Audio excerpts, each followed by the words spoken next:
الجبوري، البعض يقول بأن تشكيل حكومة أغلبية يعني بما يشبه إجراء استباقي لسحب الثقة من الحكومة، أخاف يعني تنسحب الثقة من الحكومة لوحوا بهذه الورقة. هل هذا الكلام يعني له واقع من الصحة؟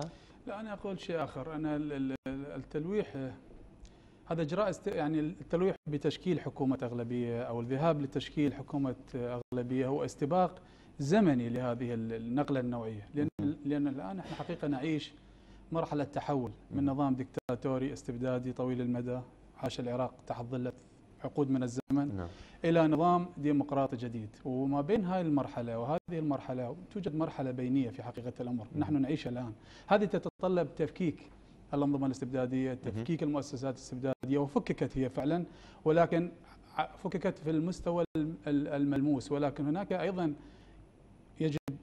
يجب أن نفكك المنظومة الاستبدادية الموجودة في ذهنية الكثير، يعني ربما من الشركاء السياسيين أو ربما أيضا من الشخصيات التي تلعب دور يعني دور معارضة لا تزال بشكل سلبي وهدام، لأن هذه الثقافة لا تزال غير مقتنعين بها. وهذه الوارد الديمقراطي وهذا النظام الديمقراطي الفتي لا يزال هو رغم كان هو في مساراته الطبيعية، لكن يتطلب أيضا مراحل من الزمن يعني تتبلور في الإيمان المبدئي فعلا بأخلاقية وشرعية هذه النظام السياسي وهذه الديمقراطية.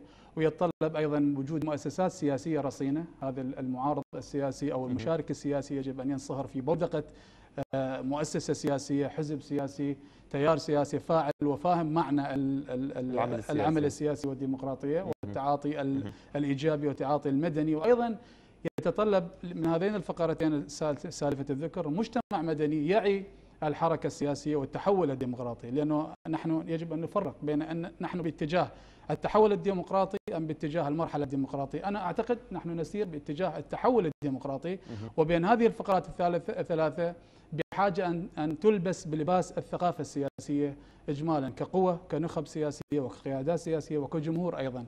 فإذا بهذا الربط بين هذه الحلقات أعتقد نحتاج إلى فترة من الزمن، ربما عقد من الزمن ودورة أو دورتين انتخابية. هذه الدورة نحن نسير مسار طيب. أيامنا إحنا بهاي أيامنا هذه أيامنا لا تتحمل إلا الشراكة الوطنية، ولا تتحمل إلا وحدة الصف الوطني، ولا تتحمل إلا المشاركة، لا المغالبة ولا المغانمة. يجب المشاركة ومد جسور الثقة.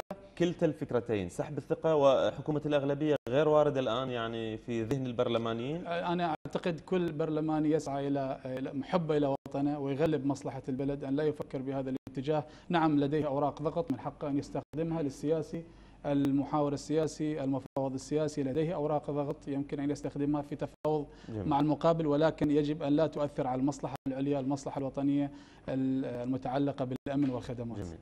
سيد أحمد